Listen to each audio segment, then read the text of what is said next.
All right, hello. So I've been wanting to make this video for quite some time, and I was thinking about how the best way to do this. I just wanted to make a video to make it easier for everybody to make their music a little bit better or make it sound better within the actual program, and a more realistic approach, I would say. So uh, forgive me, I'm sick, but I wanted to make this video, and I thought, let me make it on something that special to me, I guess. I played this piece as an audition for college, and I was actually accepted and had a full ride scholarship for it. So I thought might as well give it a shot. So usually, what happens here is when you get it from like MuseScore.com, the community website, it's gonna look something like this, where it's gonna say like title, things like that, whatever. This may not be here. This is the mixer, but everything else is pretty much gonna be the same. So the first thing I usually do is I'll go and I'll put it into a continuous horizontal view, which you'll see is like it's pretty zoomed in. For me right now, this is fine because I'm gonna end up going around and messing with things, messing with dynamics to make it sound as good as I possibly can. Um, the person that originally like arranged this, I guess, they put a lot of dynamics that are hidden, which is fine. In terms of the mixer, this is usually like my bread and butter kind of thing. So, in order to get it, you have to go to View, you go down, you hit Mixer, which is a F10, and it'll either pop up onto the right of your screen or it'll pop up on the bottom. So for me, I usually have it on my second monitor and I mess it with it live while I'm messing with the music so I can understand how things are moving around. So for here, I'll just pull it up. So for the purpose of this video, I'm not really going to mess with the dynamics. I'm just going to lower it, lower the sizing. So it's 25%. You can see it on the top here, and you can see the full mixer. So generally, what I like to showcase in this YouTube channel is uh, the samples of the MuseScore program because I feel like they really outdid themselves, and I would love to just showcase them as much as possible. So hopefully, more people get to see it, and more people that are working with it. Um, the more chances that other people come in to make the program better. So usually, I'll change all the sounds so that everything is in the Muse Sounds programs. Everything already when it loads in, it'll say on the bottom, like around here, loading audio samples, and that usually means that it's automatically picking up, a flute one. That means it's gonna put the flute one Muse Sounds stuff in, and then from there, I'll literally just go around and I'll give like a test play to understand or engage where the piece is versus where I want it to be. So I'll do that now.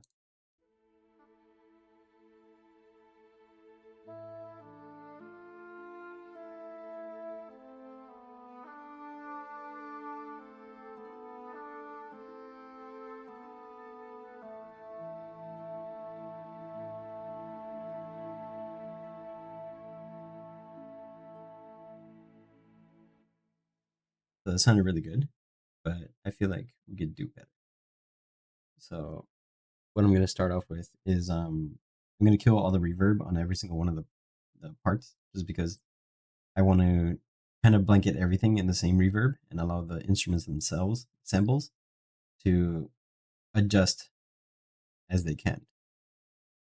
So the first thing I'll start off with is taking the reverb off of everything, and then I'll go to the master, I'll go to Muse Effects, and then I'll hit reverb. And then you'll see, oh, you can't see it through the screen, but the Muse Score reverb will pop out a little window and it'll be like blue and it'll say Muse Effects reverb, stuff like that. And it'll come out as a staff pad or bright hall, dark hall, all that stuff. So I usually keep it in staff pad hall just because it has the same kind of like echoey chamber that I want, and I'd rather have it like that. So I'll usually put the dial towards the middle, and then I'll adjust it as I need it. So right now the dial's in the middle, and then from there, I'll do like one more small playback.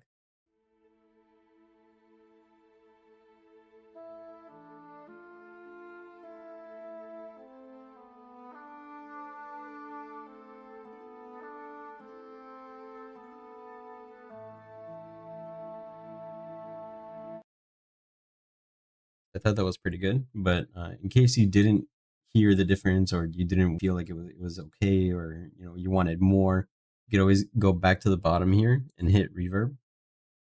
It'll open up the window in the middle or wherever you put it last, and then you can raise it or lower it as you want. Right now I'm keeping it straight in the middle still. But if you want to hear it without, you can just go here to the side and it'll be a little power button. You hit it, turns it off. You reverse it, go back.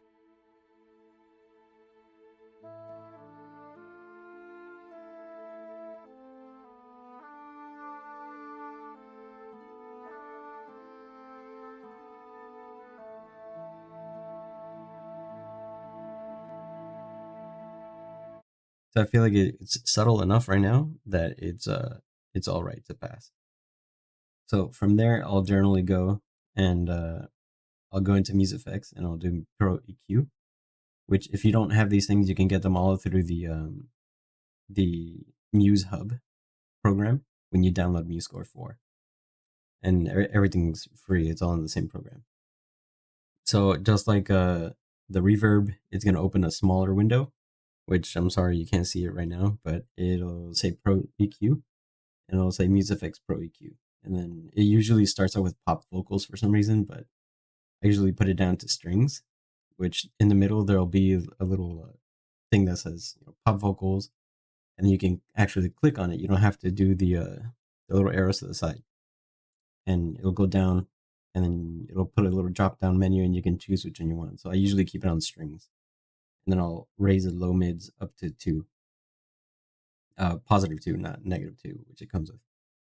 And then from there, I'll usually either replay it, but I'm not going to do it right now. Usually at this point, I've gotten things down to science more or less. So I'll start doing the panning for every single uh, instrument. So I generally like to keep the panning more into the European style of orchestra. So I'll put things kind of like a violin 1 on one side, violin 2 on the other. That's achieved by doing -65, which will give you like almost a left pan, but not a complete. And then a +65 to pan to the right, but not a complete pan. So I'll generally put -45 for violas and a 45 for the cellos. That'll keep them towards the middle left and middle right. And then I'll put the basses more or less behind the cellos, just because that's usually where they sit. But in this kind of format, they're going to end up being more towards the middle. So it'll help create a more round sound instead of putting them more onto one side and creating a lump sided sound. The purpose of this is to kind of emulate what you're trying to listen to while you're in kind of like a big hall. You get me? Like my whole purpose is to create a kind of like soundscape area. So that when you listen to something, it sounds like if you're listening in an actual hall. So from here, I'll go in and I'll generally leave the harps or any kind of like pianos at a 0, or any kind of like solo instrument. So the violin has a solo in this piece. The French horns and generally anything that's a wind instrument will be kept more to the left of the actual orchestra. So the French horns will probably put them around a 12-ish, and then I'll move everything down. So here I put kind of like a step in between the horn and bassoon, more just to like separate them so that it's easier for people to discern. And then I put a step in between all the woodwinds just to make sure that everybody has kind of like a space for them to breathe. You know what I mean?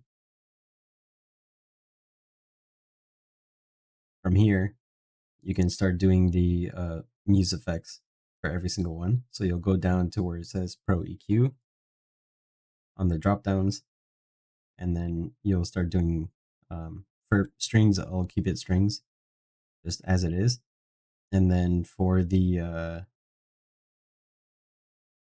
generally any kind of like horn or any kind of like brass instrument, I'll go down to the Muse effects, go into the Pro EQs, and then I'll put Big Band, just because I feel like it has a better rounder sound, and it generally mixes well with the strings Pro EQ for the other ones.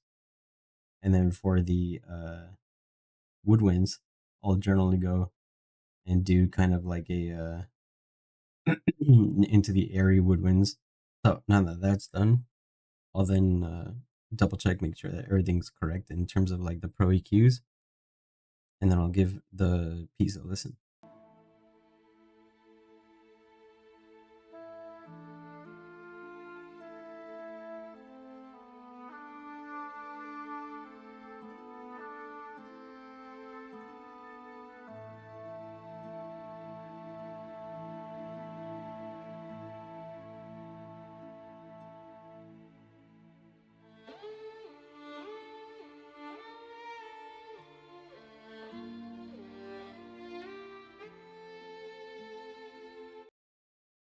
So what's happening here, and I'm sure you found that pretty funny, is the violin one solos, or generally any kind of the solo samples, for some reason will do this weird thing where if they see any kind of like a big jump, generally like this, it'll treat it as like a slide for some reason.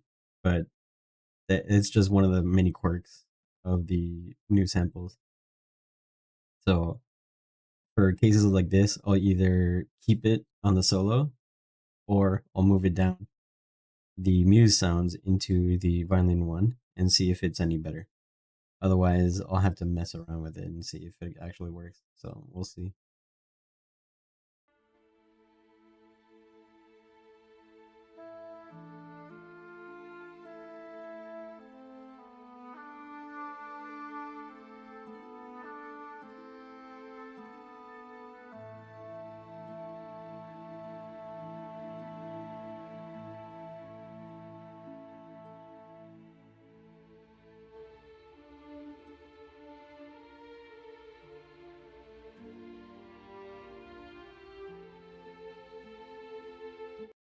All right. So that sounded pretty much what I wanted, but now we have a problem, because now the violin one solo sounds like the violin ones, and that's not what I want. So in order to make this sound more singular, I can go and I can take this off of the reverb, and I can just pour on the reverb, or I can just make it super super singular by putting it in a vocal booth, and that'll make it sound way less in terms of reverb, and make it sound different than the rest of the violin ones. From there, we can also do the kind of like the mixing for the volumes and balance everything out. So in the beginning,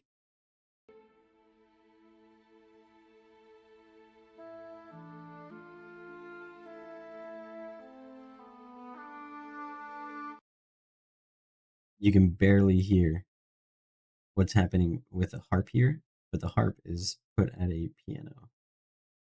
So it generally should be cutting through a lot of this stuff, because everything else is at a pianissimo or pianissimo,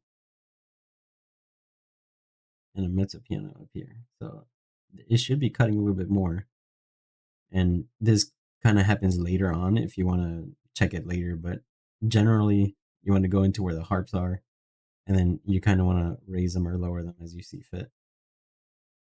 I'm going to raise mine a little bit, and then I'm just going to generally bring down the violin one, bring up violin two a little bit. I like a lot more violas. The cellos can sometimes be overbearing, and so can the basses. This is a very touchy and delicate piece, so I kind of want to take it off of there and bring it more into the high space. Flutes are always louder than everything else, and their tone and timbre always cut through things. So it's better to put them a little bit lower. The alto flute's a little bit less, but not always the same as the regular flute ones. I generally just bring down a lot of the really, really highs, and not bring them down too much, but I want their texture to mix very well, instead of mixing kind of like a outside of the space. I want more of a rounded, clear sound to have contrasting things in between the clarity.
So we're having a problem where the English horn is really really loud, and it's getting in the way of the actual solo piece.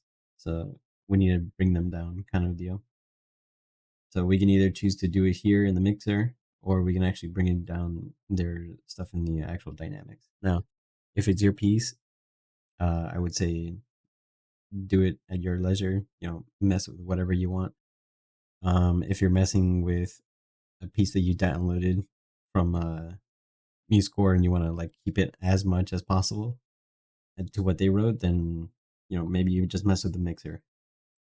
But it's all up to you anyway.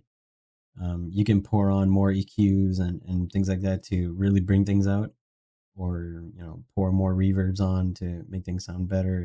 It's all up into what you want to do actually, um, and it's all subjective honestly, because it's all about what you think sounds better. This video is getting kind of long, so I'm gonna leave you with a couple tidbits of tips, things to look out for. Sometimes you'll see, I don't think it happens in this piece because this was engraved pretty well, but sometimes you'll see like something like this where the part will come in and it'll have like a piano right on it, or like some sort of dynamic pretty much like right on where it starts. And this can kind of, sometimes it causes an issue with the playback system, like here as well, where the playback system will start reading things like a measure before or like a beat before or something like that, and it'll see the piano, but for some reason the program will screw up and it'll read it as like a forte, and it'll come in super loud, or it'll leave super soft, or stuff like that. Like dynamic things happen all the time for some reason. So the way to get around it is by basically just grabbing the dynamic and then taking it out, and then going and putting it a little bit more to like just before it if you can. So if you can put it towards like a beat before, things like that, if it's on a rest before it, it'll be much better. So I'm not saying that it happens here, like in this piece, but it has happened to me before. So I'd rather somebody get it in this than have it find out in one of their pieces and then suck. But I mean that's pretty much it. This is probably going to be the next piece that I upload and put on the YouTube channel. But I hope you guys found this insightful, and I hope you guys